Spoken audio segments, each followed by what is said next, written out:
I emphasized once again that the unipolar world order era was over. And I would like to take this issue up once again because it's still relevant, despite all the attempts to preserve the old world order. You know, it's only the natural course of history. Change is the natural course of history because civilizational diversity of the planet and the richness of cultures can hardly be reconciled with political, economic, and other ready-made templates. Templates won't fly there. Templates that are rudely, categorically being imposed from one single center on others. This very idea is flawed. This very idea that there is one, albeit powerful power with a small bevy of close, privileged partners. And all the norms for business community, for international relations when needed, are given an interpretation to benefit these countries. So it's a one-way street, as it were. And the world, based on such dogmas, by its very nature, is unstable. The US declared a victory in the Cold War and later came to think of themselves as God's own messengers on planet Earth who have no duties, only interests.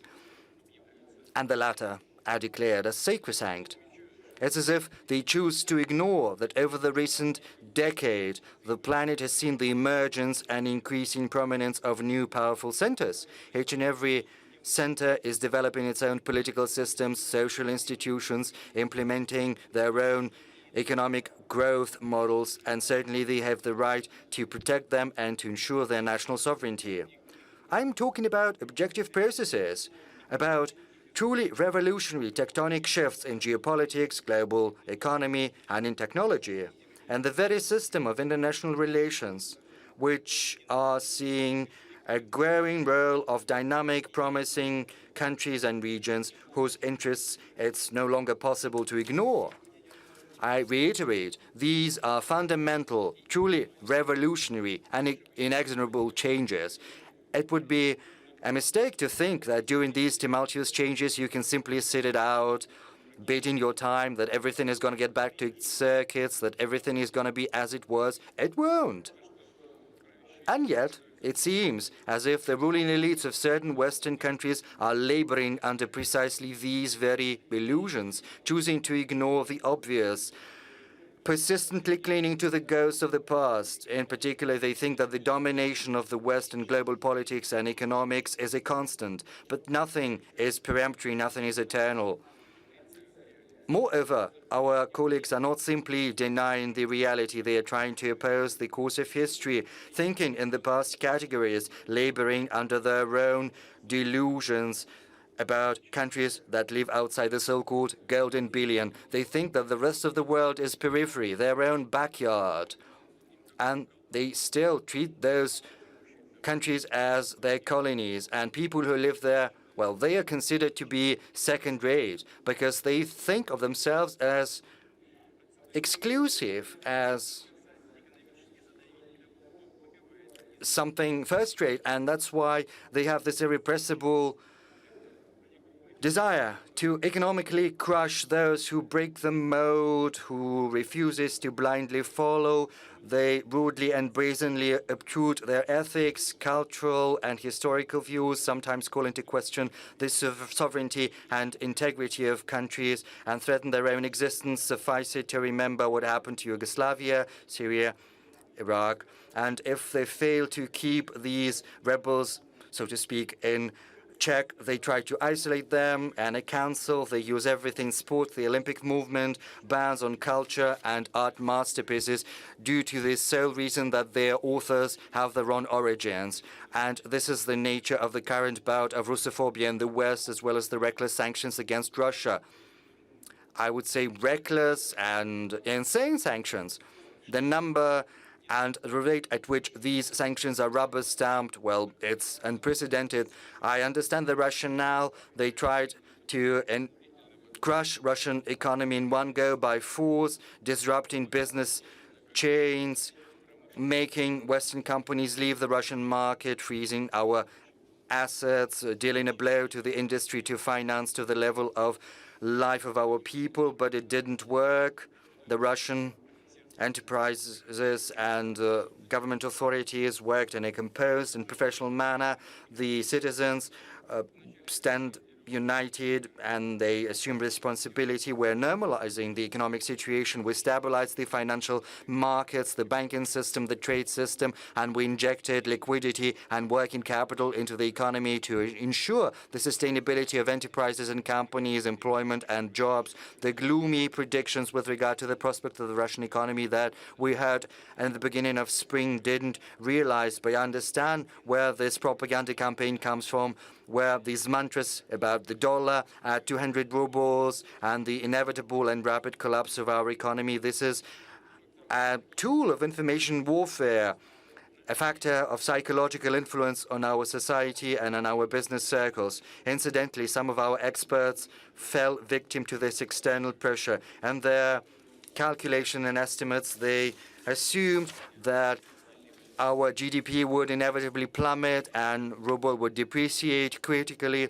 but the life itself proved wrong, these predictions. But I would like to emphasize that in order to be successful, we need to be frank and realistic in our assessment of the situation. We have to be independent in drawing our conclusions and believe in ourselves. We're a strong nation, strong people, and we are up to any challenge. And as our forefathers, we can find a solution to any task. And this is proved by the 1,000 years of history of Russia.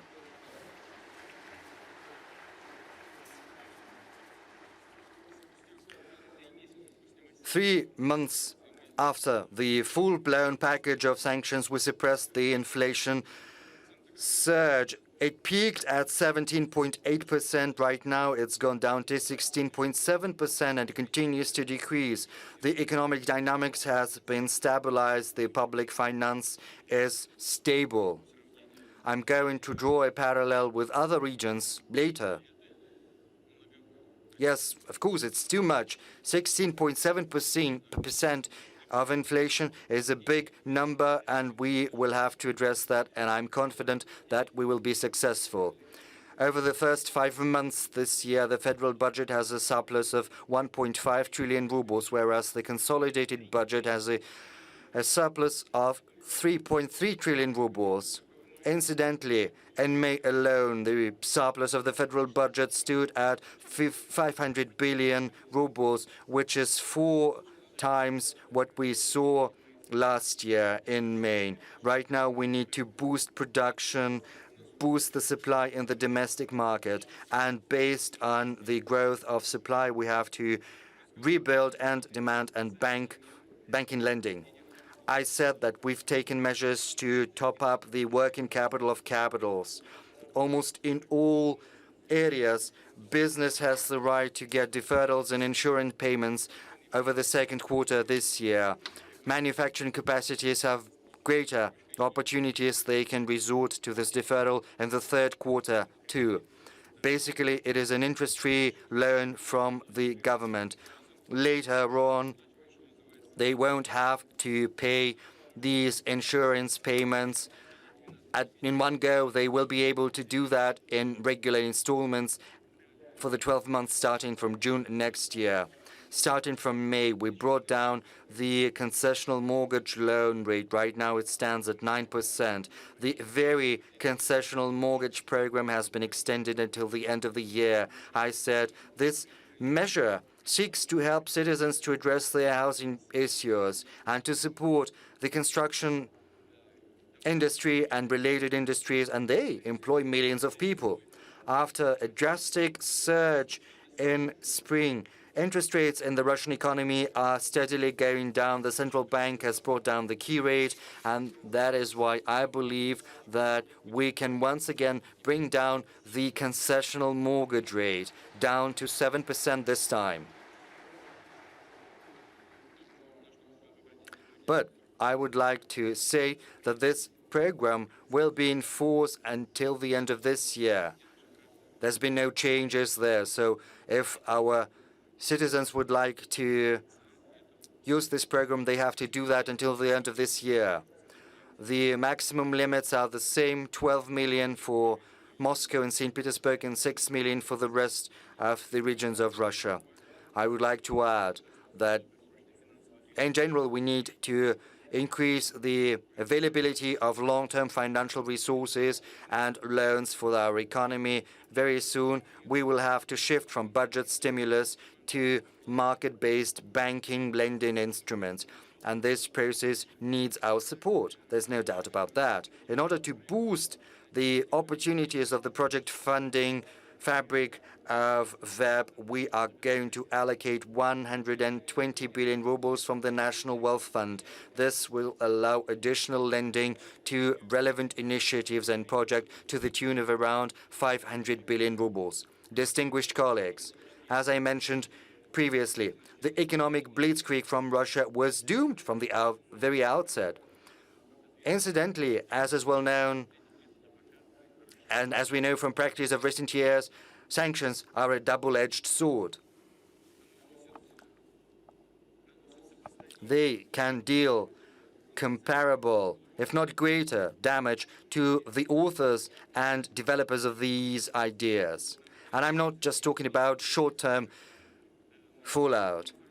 We know from leaders of European countries, from informal talks, they are discreetly discussing alarming prospects. They believe that sanctions can be applied not just from Russia, but from any country that falls out of favor. Sooner or later, they can be used against the very members of the EU and European companies. So far, it has not come to this, but the European economies have already dealt a serious blow to their own economies, and they did it themselves. We see an aggravation of social and economic issues in Europe and in the US. We see increases in the prices of goods, food, electricity, as well as car fuel.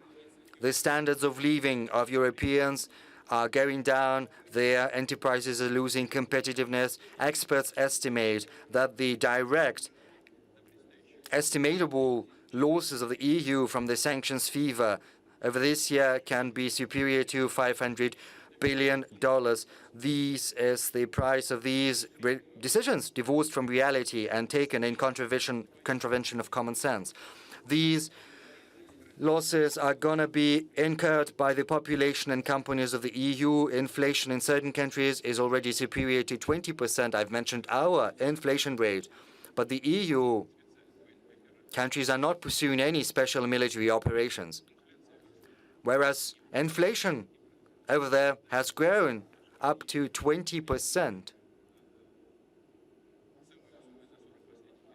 It's the highest record over the last 4 decades. So far, inflation in Russia is still in 2-digit numbers, but we've already indexed social benefits and pensions, brought up the minimum wages as well as the subsistence level, thereby protecting the lowest income citizens. Whereas high interest rates have allowed us to preserve the savings in Russian banks. Yes, business understands that high interest rate can suppress the economy. But for citizens, mostly, it's an advantage. And a lot of money has been brought back to the banks at a high interest rate. And this is the main difference from the European countries, where inflation results in loss of real income. It eats away at their savings, and the current crisis become a burden for low-income citizens. The costs of European companies are going up, and this will have long-term consequences. They lose the Russian market, they will lose global competitiveness, and there's going to be a systemic slowdown in growth rates in the European economy for many years to come. This only exacerbates the profound issues within Western societies. We have problems of our own, that's true, but this is something we have to say because they're only constantly pointing a finger at us, and they've got problems of their own, and this is something I spoke about in Davos. European politicians and the developments of this year will result directly in deeper inequality in these countries. This will drive a wedge even further into their societies, and it's not just about the wealth, but also differences in values between different groups in these societies. So far, these controversies are suppressed and swept under the carpet. Democratic procedures and elections in Europe You know, sometimes I watch at what's happening there, who arrives in power. It seems as nothing but a facade, because political parties that resemble one another as twins alternate in power, but the very essence remains the same. Real interests of their citizens and national businesses are relegated even further to the background. This loss of touch with reality, with the needs of society, will inevitably result in a recrudescence of populism and a surge in extreme radical movement, as well as social, economic, and political changes, as well as degradation and change in elites. You see, traditional parties are constantly losing in elections. New entities emerge. But if they're hardly different from traditional parties, they do not have many chances of success. All attempts at putting a brave face on a sorry business, all discussions about acceptable losses for the sake of fake unity cannot hide one single fact. The European Union has completely lost its sovereignty, whereas its bureaucratic elites are dancing to someone else's tunes,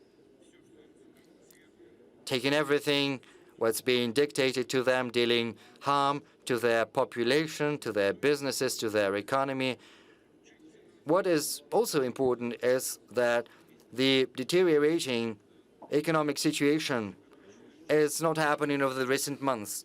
I believe this to be of great importance. This is not a result of what happened over the recent months, nor is it the result of the special military operation pursued by Russia in Donbass. Whoever says that is blatantly and deliberately twisting the facts. A strong spike in inflation in commodity markets and goods markets happened long before this year's developments. The world had long been following this path over the recent years due to the reckless macroeconomic policies pursued by the G7 countries. I refer in particular to unbridled emission and accumulation of unsecured debts. And these processes have only accelerated once the pandemic of COVID-19 started back in 2020. Back then, on a global level, we saw a drastic shrinking in supply and demand for services and goods. So what does our special military operation in Donbass have to do with that? There's no relation whatsoever. So without being able to devise or without wishing to devise other recipes to overcome these challenges, the Western economies decided to resort to the crude method of the printing press, printing money. Money supply over the last 2 years increased by 38% to the tune of 5.9 trillion US dollars. As for the sake of comparison, just a handful of countries across the world can boast a bigger GDP, whereas the money supply in the Eurozone has also drastically increased by around 20%, that is, by around 2.5 trillion euros. Recently,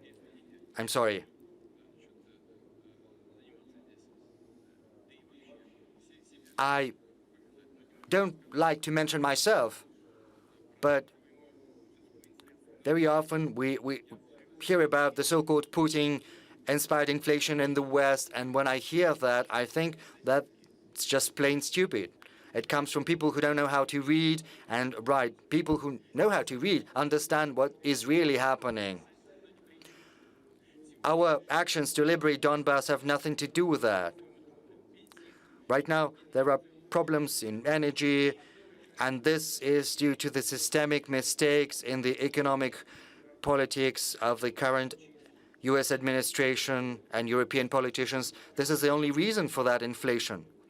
A couple of words about our operation. Maybe it had some impact, but still the root cause is inflation. And this is a golden opportunity for them because they can pin the blame on Russia for all of their failures. But anyone who studied at school understands where the situation comes from. They printed a whole load of money. And where did this money go into? Obviously, In particular, this money was used to procure goods and services outside Western countries. That's where this money went into. They started to clean out global markets without a single thought for the interests of other countries, let alone poorest countries.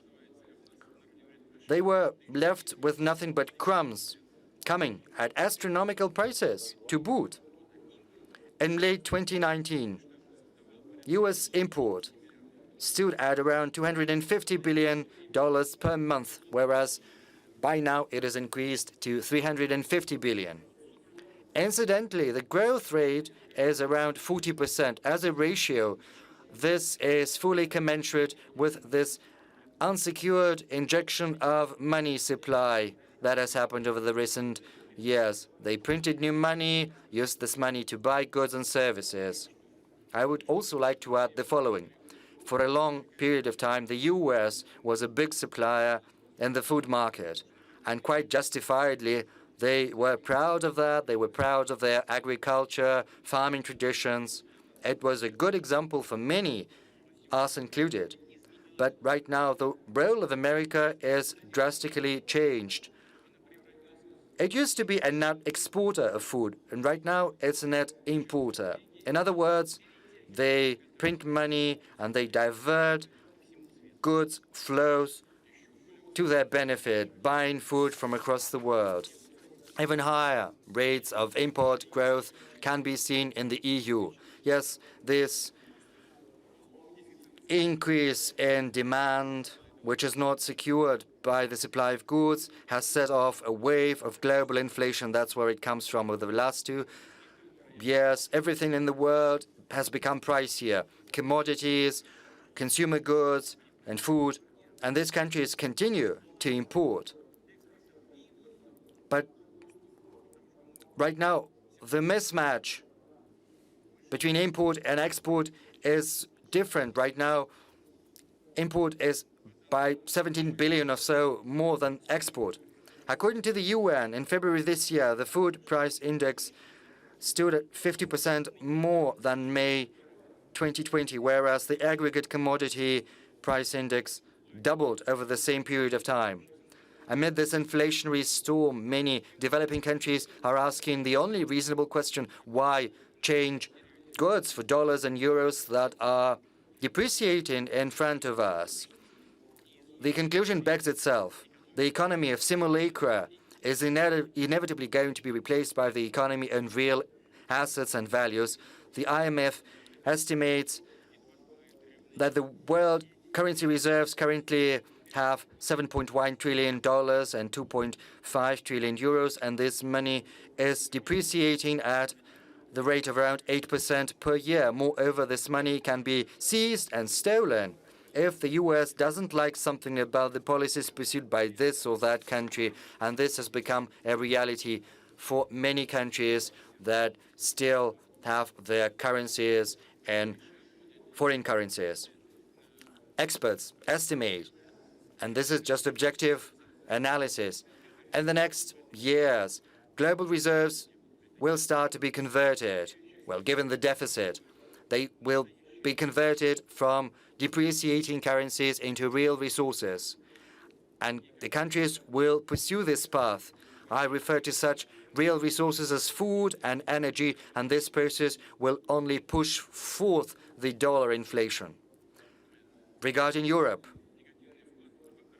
the rising prices are further exacerbated by their fiascos in the energy policy they pursue. They were blindly counting on renewables and spot supplies of natural gas, which resulted in a drastic increase in the price of energy. We've been seeing that starting from the third quarter last year.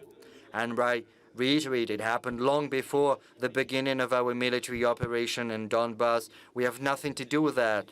They did it themselves. The prices were soaring, and they're trying to pin it on someone else. And these failures resulted in the bigger prices for many goods and services, and also lower output of fertilizers, especially nitrogen fertilizers, from mid-2021 to February this year, the global fertilizer prices have grown by more than 70%. Unfortunately, we see no signs that these price trends are going to be reversed anytime soon. Quite the contrary, this situation is exacerbated by the blockage of the work of our enterprises and fertilizer producers in Belarus and in Russia. And it's easy to calculate how it's going to play out, because shortages of fertilizers will result in lower crops. There's going to be a bigger risk of undersupply of food for the world market. Prices will climb further up, and this carries the risk of famine in the poorest countries. And of course, the blame is on the US and the Euro bureaucracy. And this problem did not emerge today. And regardless of what certain demagogues are saying, Russia's certainly not to blame, even though they are trying to pin the blame on us, on everything that's happening in the world economy. Yes, it would be flattering to us to hear that we are all-powerful, that we've driven inflation rates in the US and in the West and Europe sky high. Yes, it might be flattering to us to feel this might and power, but it's simply not the reality. This situation has been forming over many years, spurred on by short-sighted actions of those who like to address their own issues at someone else's expenses, by those who still rely on financial emission to redivert goods flows to their advantage, thereby exacerbating the deficits and humanitarian catastrophes in certain regions of the world. Basically, this is this very same colonial policy. This is the new edition. It's far more sophisticated. You won't be able to understand what's happening at first sight. Right now, the most important task for us is to boost the supplies of food to the global market, satisfying the needs of countries that are needed most direly. Russia is satisfying its own domestic needs, but it is still capable of significantly increasing the exports of food and fertilizers. Next season, our grain exports can rise to 50 million tons. We'll prioritize supplies to those countries that need food most, where there are risks that the number of starving people will increase. I refer in particular to the African countries and to the Middle East. At the same time, there are problems, and once again, we're not to blame for those difficulties. Yes, officially, Russian grain, food, and fertilizers. Incidentally, the US imposed sanctions on fertilizers, then the Europeans followed the suit. Then the US simply cancelled these sanctions, but the Europeans didn't, because, you know, their bureaucracy is working like the millstone at a mill of the 17th century. They understand that that's silly, but they cannot backtrack due to bureaucratic concerns. I reiterate, Russia stands willing to make its own contribution to rebalancing the world agricultural markets. And we take note that our colleagues from the UN are open to engage in a dialogue on this issue because they understand the acuteness of the global food problem. We could talk in the course of this discussion about creating normal conditions from the point of view of logistics, finance, and transport to boost Russian exports of food and fertilizers. Unfortunately, there are many speculations about other matter, about Ukrainian supplies of food to the world markets. We're not preventing these supplies because we were not the ones to plant mines around their Black Sea ports. They can demine that, and we will ensure the security of these vessels. No doubt about that. But the U.S. Department of Agriculture estimates that it's 6 million tons of wheat. We believe it's 5 million, another 7 ton of corn. But, you know, 800 million tons of wheat is produced across the world, so 5 million is a drop in the bucket. Moreover, there are opportunities to export that. You can do that through the Black Sea ports, through Belarus, through Poland, through Romania. There are paths, there are 5 or 6 routes that can be used. So we are not the ones to blame. It's about how reasonable the people sitting in Kiev are. It's up to them to decide. And they shouldn't listen to their foreign masters from the other side of the ocean. But there is another threat that it's going to be exacerbated.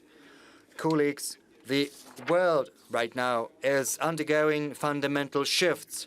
International institutions are breaking down or malfunctioning. Security guarantees are losing value. The West has categorically refused to implement responsibilities it had assumed in the past, and it was simply impossible. And the current conditions amid the rising risks and threats, Russia's decision to start the special military operation was forced and absolutely necessary, if very difficult.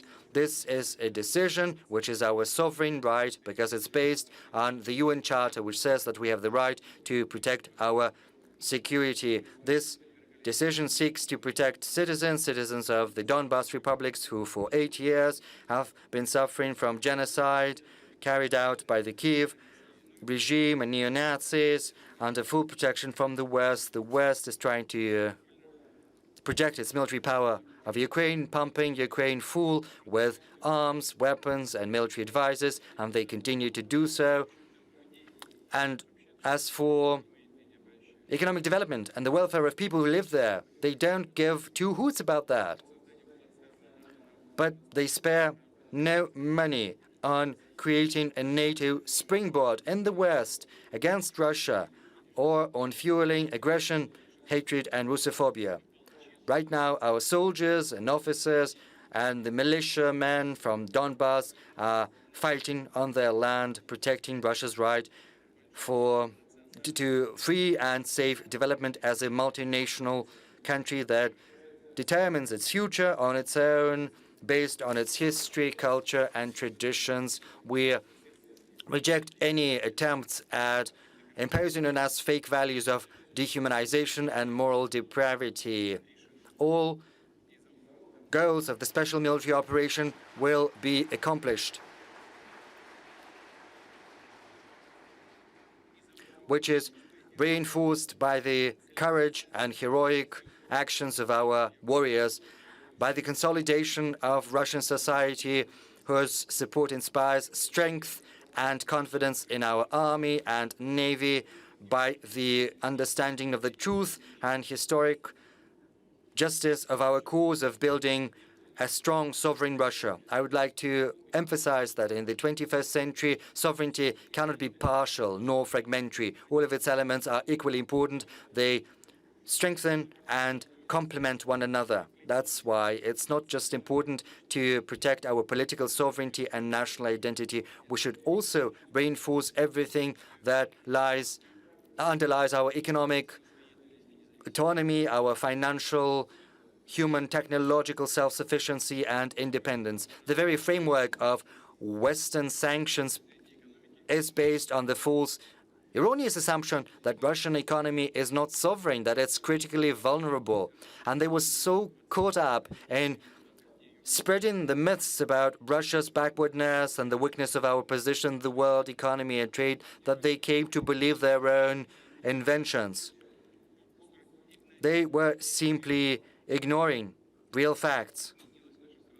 They were ignoring how much our country has changed over the recent years.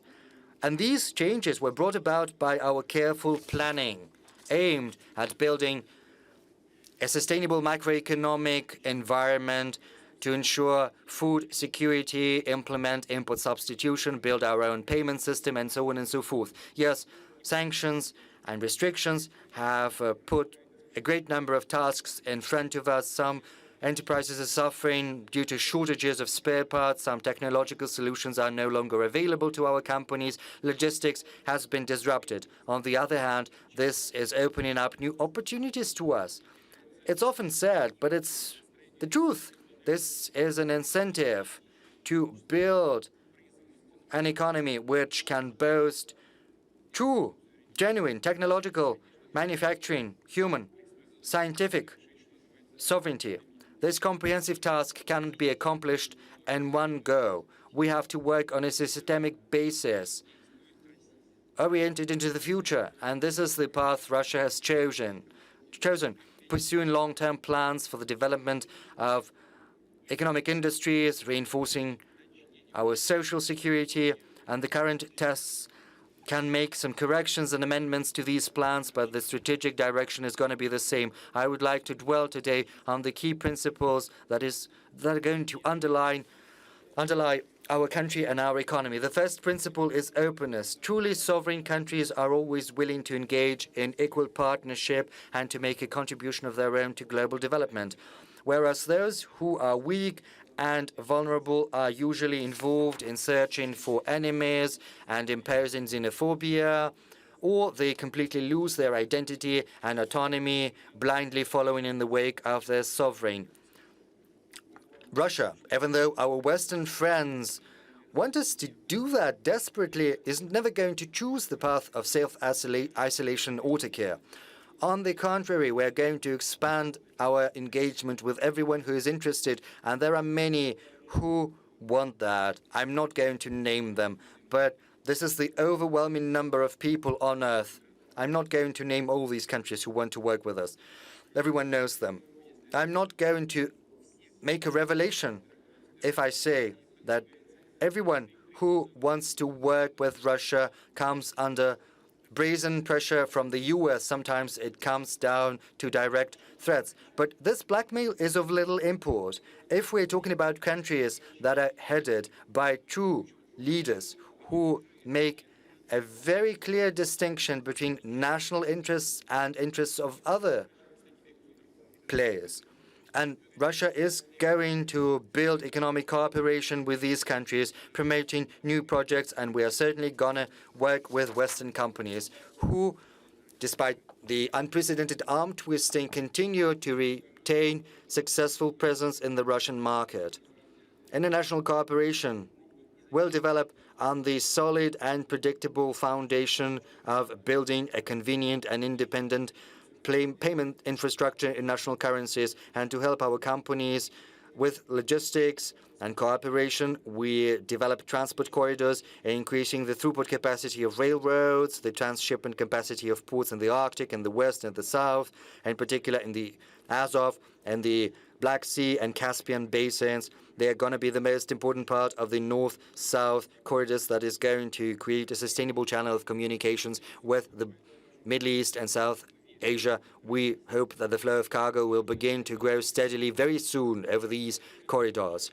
But it's not just international trade that's important. Russia wants and is willing to develop scientific, technological, cultural, humanitarian, and sport-based cooperation based on the principle of equality and mutual respect. And we will aspire to responsible leadership in all of these domains. The second principle for our long-term development is reliance on entrepreneurial initiative. Each and every private initiative that seeks to benefit Russia should get maximum support.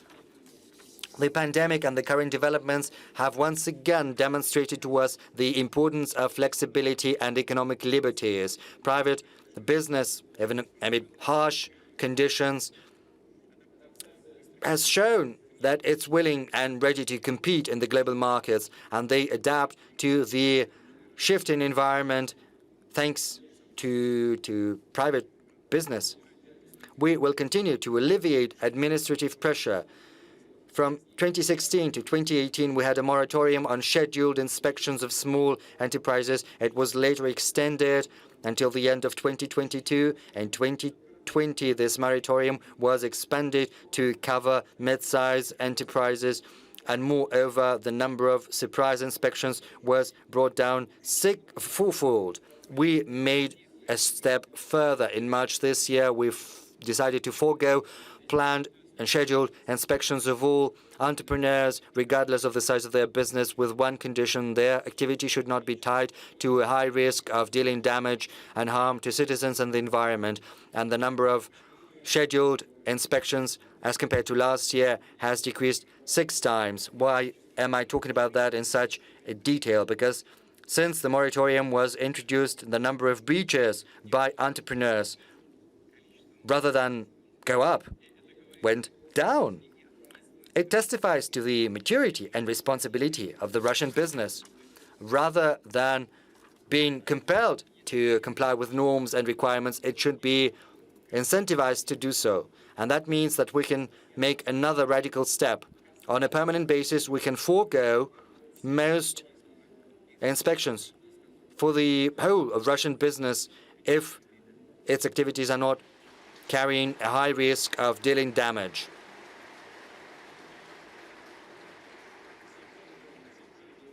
Everyone understands for quite some time there is no need to go around and inspect each and every one. We need a risk-oriented approach, and I request the government to set the concrete parameters for such a reform in the coming months. Another sensitive issue for our business. It is also an issue of national security and economic sustainability. In order to decrease and minimize any type of abuse, any loopholes that allow exerting pressure on entrepreneurs, we are consistent in removing and abolishing vague norms of criminal legislation with regard to so-called economic crimes. In March, a law was signed according to which criminal charges against entrepreneurs that are tax-related will only be brought at the initiative of the tax service. And very soon, a draft law is going to be adopted on the statute of limitations and also on the dismissal of criminal charges once the tax arrears have been paid in full.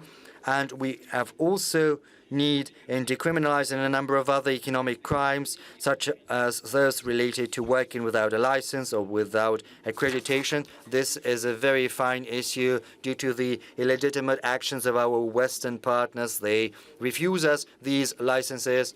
In these types of situations, our government agencies should not, push our companies towards crimes. You understand what kind of the situation we're in. And those who work in small and medium enterprises, the license runs out, and the Western companies are not extending these licenses. So what are they to do? Are they to shut down their business? Of course not. Moreover, we should think about increasing the threshold for responsibility in case of arrears in customs and other obligatory payments. Moreover, it's been very long since we updated the parameters for defining big damage, and particularly big damages despite the inflation. And also there is a mismatch. The accumulated inflation is around 50%, and there's no update for a very long time. We also need to revisit the grounds for detention against entrepreneurs and also set the deadlines for pre-trial investigations. We understand that these norms are very often resorted to when there is no objective necessity to do so. As a result, some companies have to suspend their activities or outright shut down, and this incurs losses. They can lose their market standing, jobs, their goodwill and authority and reputation of their leaders. And I would like to draw the attention of our law enforcement agencies to this matter. They need to put an end to this practice, and I would like to request the government to work together with the Supreme Court to draft the requisite amendments to the legislation, and I would like them to do that before October the 1st this year. On an additional note, through the Security Council, I have instructed to carry out a special analysis of the cases when criminal charges are brought but do not reach trial, and the number of such cases has significantly grown over the last year. Everyone understands why this happens. Very often there are no sufficient grounds to bring charges. Sometimes these charges are used to exert pressure on individuals or companies. We'll talk about additional measures, and we'll talk about how to organize the activities of our law enforcement agencies. No doubt, modern business environment is facilitated by regional management teams.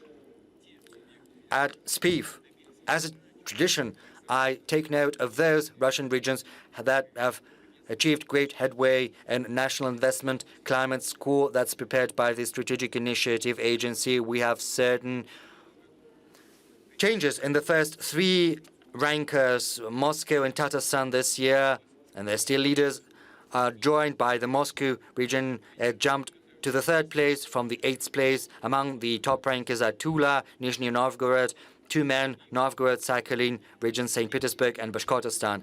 On a particular note, I would like to take note of the regions that have made most progress. These are Kurgan region by 36 positions, Perm and Altai Krai by 26 positions, and Gushetia by 24 positions, and Ivanovo region that has risen 17 positions. I would like to offer my congratulations to my colleagues from these regions, and I would like to say thank you to them.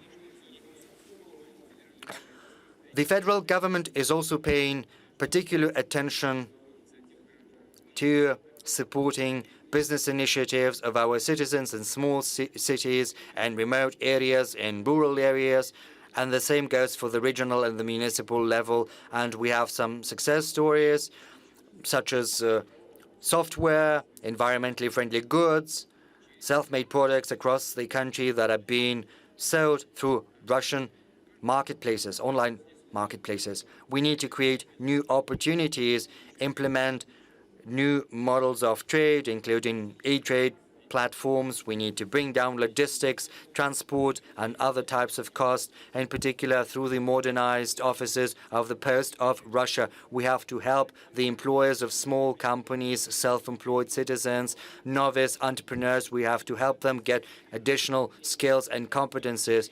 We have the relevant measures that target small towns, rural areas, and remote areas and territories, and I would like to enter them as a special category into the national project on SMEs. I would like to address the owners and the heads of big companies and top managers, colleagues, friends. Genuine, solid success, sense of dignity, and self-respect only come when you tie your future and the future of your children to your country, to your homeland.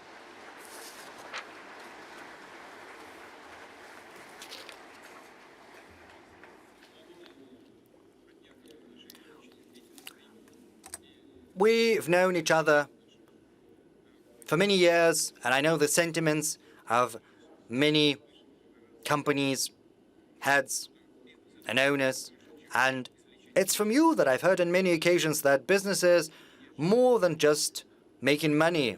It's about improving the lives around you. It's about contributing to the development of your cities, your regions, your countries, and serving your people and society. This cannot be replaced by anything else. This is the very essence of business. And the recent developments only vindicate that. It's safer home.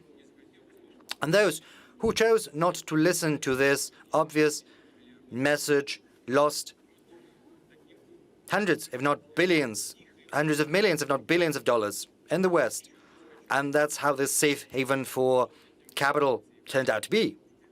Once again, addressing colleagues who are here in the hall and those who are not here, I would like to call on you not to fall into the same trap again, because our country boasts a huge potential.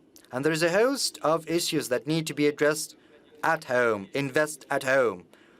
Invest into new enterprises and jobs and tourist infrastructure, support schools, universities, healthcare, social security system, culture, and sport. I know that you are doing that, many of you.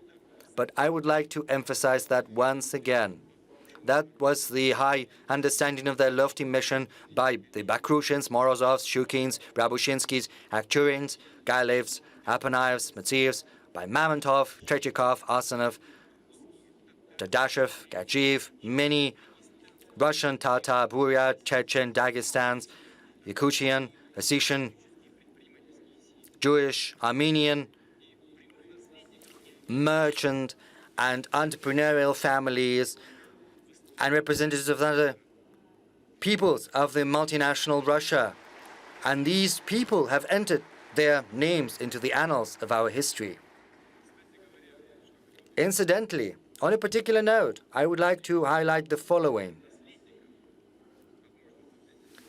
for possible successors of the capital. I don't know what's more important, the money they get, the property, or maybe the goodwill, the good name, and the contribution of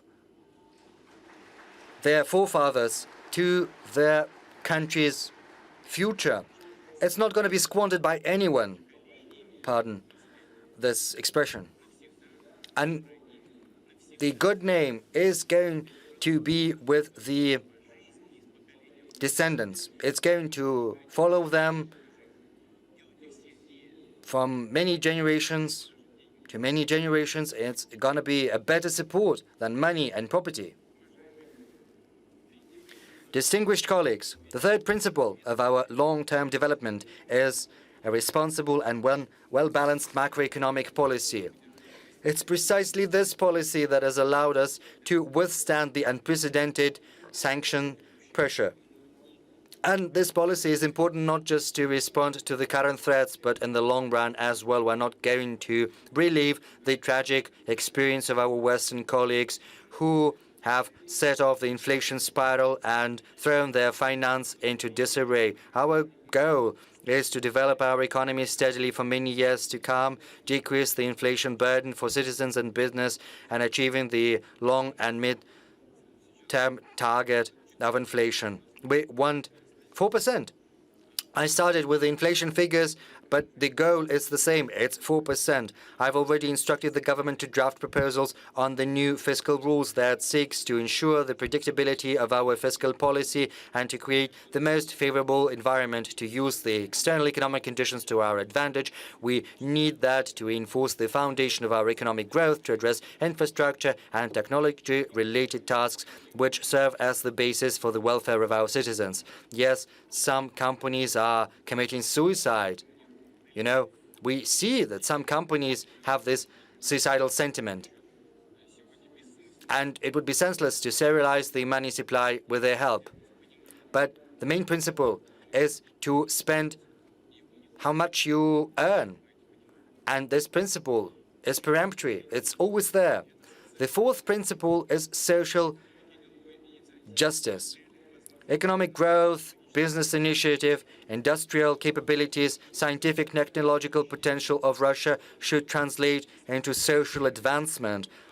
And this development should lead to decreasing inequality rather than exacerbating it, as it happens in some countries. We are not champions or the leaders in addressing these tasks.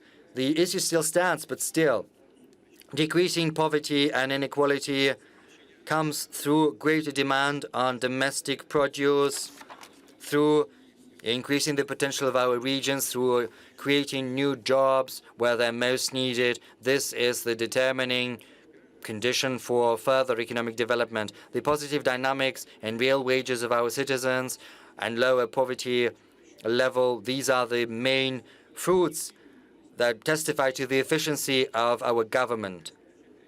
And we need to improve and to address the objective difficulties. This year, this is the task set forth before the government, and we have to protect the most vulnerable groups, pensioners and families with children, those who found themselves in dire straits.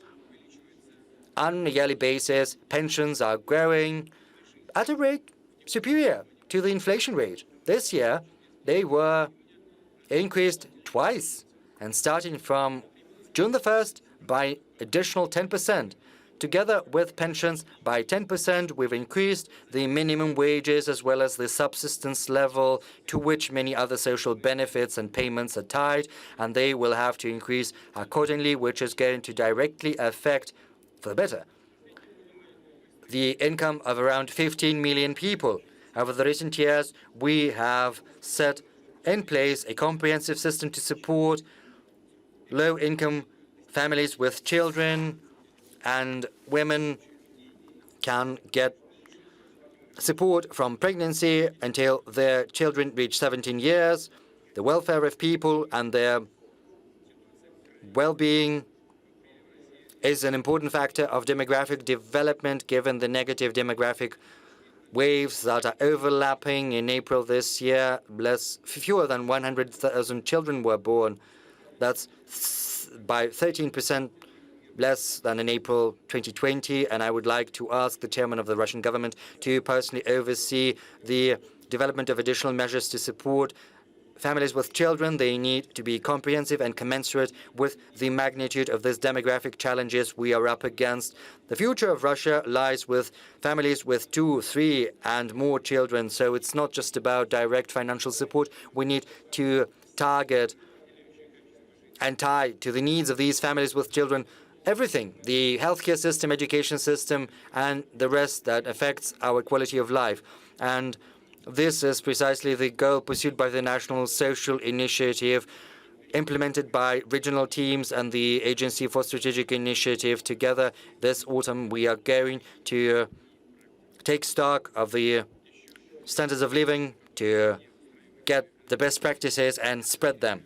The fifth principle is the accelerated development of our infrastructure. We've already increased direct budget expenditure on reinforcing our transport network. And starting next year, we are going to build the main roads at the federal and regional level.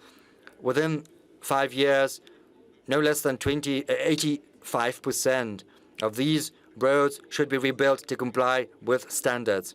We are actively employing such a new tool as infrastructure budget loans provided for 15 years at 3% rate, and the demand is running far higher than initially anticipated. Our regions can boast carefully thought through promising projects which we cannot delay. We'll think what we can do.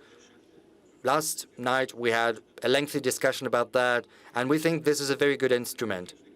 On a particular note, we need to modernize the utilities sector, and there are many problems there. This is a chronically underfunded sector to the tune of 4.5 trillion rubles. 40% of networks have to be changed, hence low efficiency, big losses, and no less than 3% of networks go into obsolescence, become dilapidated on a yearly basis, and just 2% are changed. And this situation is getting worse year in, year out. That's why we need to consolidate resources and launch a comprehensive program to modernize the utility sector. It should be synchronized with our plans for infrastructural development and overhaul of housing. We need to cardinally improve the situation, and we need to steadily bring down the share of dilapidated and obsolete networks. We should also address the issue of substandard living, and we'll talk about that in detail with governors during the session of the Bureau of the State Council next week. I also suggest that we boost the resources to create a favorable urban environment in small towns and historical settlements. It's a good program, and we believe we need to allocate additional 10 billion rubles on a yearly basis in 2023-2024 to these ends. Additional money is going to be allocated to develop the Russian Far East. I would like to request the government to allocate special limits and set special conditions for these, and under the infrastructure budget loans program and the modernization of the utilities program, our special priority is the comprehensive development of rural territories, because people who live in rural areas feed the country and they need comfortable, decent living conditions. So I request the government in this regard to allocate additional funds for the relevant state and government program. The financial source for that can come from export fees levied on the sales of agricultural goods. It's a constant source. Yes, it can be volatile, but it's going to be on a permanent basis. So separately, I suggest we should expand the programs for rebuilding and modernizing rural housing and cultural houses and regional theaters and museums, allocating 6 billion rubles for these ends in 2023-2024. Of particular importance, as I said, well, I'm going to give you a very good example. I gave medals to heroes of labor. One of them was Mr. Mikhailov from Yakutia. During the closed-door meetings, he asked to help with building a culture center at his settlement, and will help him. But people at all levels say that this is a relevant matter. Let me digress a little bit. I think it's perfectly acceptable here, because the holiday season is starting in Russia. Year in, year out, an increasing number of tourists are trying to reach the marvelous natural spots across our country in national parks and natural reserves. Our estimates say that this year the tourist flow is going to be more than 12 million people. And it's very important that government agencies, businesses, and tourists know what's acceptable, what's not, where tourist facilities can be built, and where it's categorically forbidden because it creates risks for fragile, unique ecosystems. The State Duma is currently considering a draft law which is aimed at regulating the organization of tourism and specially protected territories. We need to create a civilized foundation for such activities. And in this regard, I would like to say that all decisions taken in this domain have to be carefully thought through. They have to be considered very cautiously. On a particular note, I would like to say how important it is to preserve and protect Lake Baikal.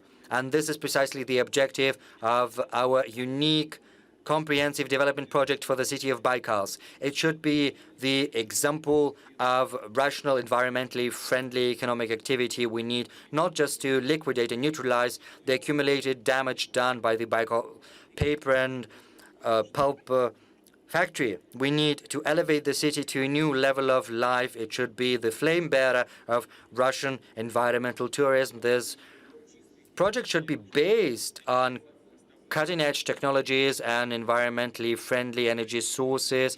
We will use clean technologies and environmentally modernize our enterprises, decrease the atmospheric pollution. We need to create circular economy projects, green projects, preserve the climate. And this is something I spoke about at this forum last year. And we also come down to the sixth cross-cutting principle of our development, which is the achievement of technological sovereignty. We need to create an integral system for economic development that is not dependent on foreign institutions. We have to build all spheres of life on a new level of technological quality, and we should not be just belly users. We have to have technological keys to building goods and services of new generations. Over the recent years, we've been paying a great deal of attention to import substitutions, and we've made some great headway in agriculture, in defense, and medicine, and in many other things. We've got many discussions on that. But import substitution is no silver bullet. It's no universal solution. Should we blindly emulate others? Should we try to replace these goods and services with copies, albeit with good ones? We will always be catching up, and we have to be one step ahead. We have to create our own competitive technologies, goods and services, which can set the new world standards. In this regard, I would like to remind you that Sergei Korolev chose not to blindly copy and partially improve on the trophy rockets. He saw into the future, and he came up with a unique package system when building the R-7 rocket, thereby paving the way to outer space for humanity, and he set the standards for many decades to come. And that was the principle of the founders of many Soviet scientific programs who looked ahead. And based on this groundwork, our researchers are treading and striding forth. Thanks to them, Russia boasts hypersonic weapons, and that's unprecedented. No other countries have that. Rosatom still is retaining the leading edge in nuclear-powered technologies and icebreakers. We have cutting-edge solutions in AI and big data, the best in the world. This technological development is the cross-cutting dimension which is going to determine the future of not just these next 10 years, but also the 21st century. And it's in detail that we're going to talk about this techno-economics at the next session of the Soviet on Strategic Development. And of course, we need new managerial solutions to develop engineering, education, the transfer of scientific achievements. They have to translate into real economy. They have to be provided with financial resources. And we'll talk about the cross-cutting foundational technologies as well as about the digital transformation of whole sectors. Of course, we cannot produce everything. It's impossible, and we do not need that. But we need to have the critically important technologies. So should we require it, we should be able to set up our own production of any goods or services on our own basis within a very short time frame. And this is what we did with the coronavirus vaccine, and right now we've done that for many other products and services. To cite an example, once the irresponsible partners of Kamaz left the Russian market, this niche was occupied by Russian producers, and it's not just about the spare parts. There are also very good prospects for line haul, transport, and heavy trucks. I would also like to take note of the MIA payment system, which successfully replaced Visa and MasterCard in the domestic market. It's currently steadily increasing its geographic scope, achieving international recognition. Another example, the St. Petersburg tractor plant, its foreign partner, refused to provide motors and provide technical maintenance. Instead, Yaroslavl and Tutaev motor producers fostered supply chains, and right now in March, April, St. Petersburg tractor plant achieved record highs in production levels. And there are many other positive practices like that, and they are becoming increasingly numerous. I reiterate, Russia boasts human, scientific, and technological foundation to create any products that is particularly relevant, including appliances and construction and industrial and service equipment. Right now, we need to boost capacities to set up production lines within a very short time frame.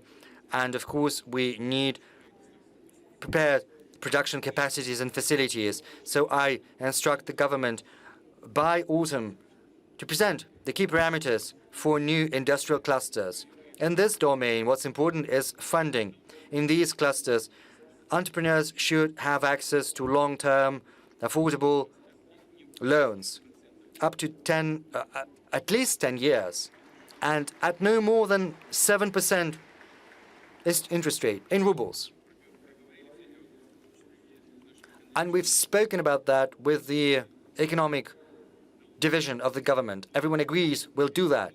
Secondly, taxation. In these clusters, the semi-fixed taxes should be at a low level, including insurance payments.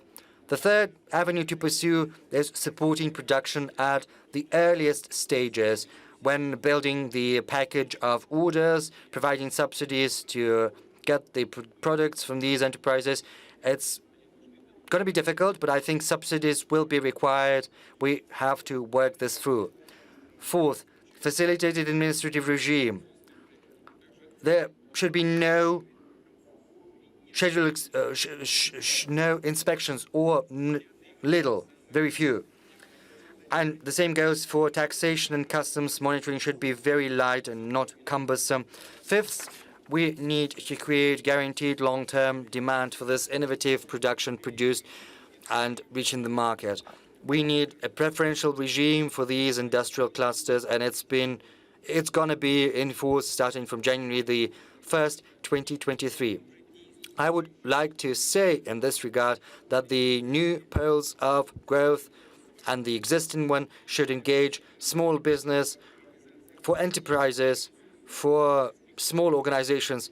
It's important to see where you're going, to see the prospects. And that's why I would like to ask the government to work together with the SMEs Corporation as well as with our biggest companies to launch the tool of long-term contracts with state-sponsored companies and small and medium enterprises, because this will guarantee the demand for the goods produced by these entrepreneurs. This will help them expand their current production capacities or create new ones. We have already decreased the time frames for building industrial facilities. We have removed cumbersome procedures, but there are some margins for improvement, especially if you start from scratch. It takes from 18 months to 3 years, and if you want to buy ready-made industrial facilities, still the interest rates are very high. That's why I suggest we launch a new instrument, namely the industrial mortgage. I am referring to concessional long-term rates, loans at 5% on a yearly basis, and these mortgage loans will be provided to enterprises who would like to buy ready-made industrial facilities for production, and I would like the government not to tarry to hammer out the details with the banking sector so that it takes up as soon as possible in a fully fledged manner. Distinguished friends, the rate and magnitude of changes happening to the global economy, to the finance, and to the international relations are growing. Increasingly pronounced is the shift from globalization in favor of a multipolar growth model. The birth of a new world order is an arduous process. We are yet to face many new challenges, risks, and factors which it is impossible to predict as of now. But it's evident that the rules, the very essence of the new world order, will be set by strong sovereign nations. Those who are not following in someone else's footsteps. Only strong nations can make a contribution to the emergence of this new nascent world order. Otherwise, they will be relegated to the status of a disenfranchised colony of someone else. They need to strive forth, listen to the voice of time, change. And for that end, they should demonstrate national will and resoluteness. Russia is entering this era as a powerful sovereign nation. We are certain to use the colossal opportunities that are currently opening up in front of us. We'll get even stronger. Thank you for your attention.